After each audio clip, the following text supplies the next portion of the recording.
اعوذ باللہ من الشیطان الرجیم بسم اللہ الرحمن الرحیم۔ امید کرتے رہنا اور یقین چھوڑ دینے کا نام۔ امید کے چکر میں انسان یقین سے دور ہوتا چلا جاتا ہے۔ یقین سے دور ہوا تو ہمیشہ حسد کا قیدی ہوا۔ حسد ایک ایسی بیماری ہے جس کا علاج انسان خود ہی کر سکتا ہے۔ اپنا علاج، اپنے حسد کا علاج ہم نے خود ہی کرنا ہے۔ کوئی دوسرا اس کا معالج نہیں ہو سکتا۔ یا پھر آپ کی تربیت ایسی ہو کہ آپ کو اللہ کی طرف دیکھنے کی عادت ہو۔ اللہ کی تقسیم پر راضی نہ رہنے کا نام حسد ہے۔ اللہ کے بعد اگر کسی انسان کو اللہ نے یہ اختیار دیا ہے تو اس کی تقسیم پر بھی راضی نہ رہنے کا نام حسد ہے۔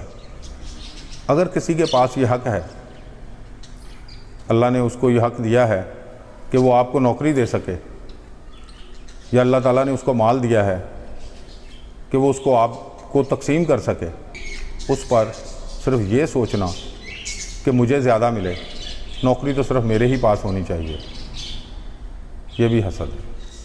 حسد 3 قسم کا ہوتا ہے۔ ایک یہ کہ جو اس کے پاس ہے وہ اس کے پاس نہ رہے۔ نمبر 2، جو اس کے پاس ہے وہ مجھے مل جائے۔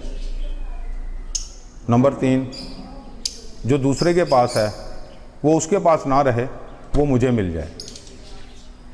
اگر اللہ کے دیے پر راضی ہو جاؤ تو جو کچھ آپ کے پاس ہے وہ آپ کو زیادہ لگنے لگ جائے گا۔ آپ اسی پہ شکر گزار ہو جاؤ گے۔ آپ کو دوسرے کی چیزوں کا خیال ہی نہیں رہے گا۔ یہ بھی تو ہو سکتا ہے اگر کسی کے پاس زیادہ مال ہے یا کسی کے پاس تقسیم کا حق ہے تو اس کی کسی نہ کسی تربیت کا ضرور فرق ہوگا۔ اللہ نے اسی لیے اس کو یہ حق دیا ہے۔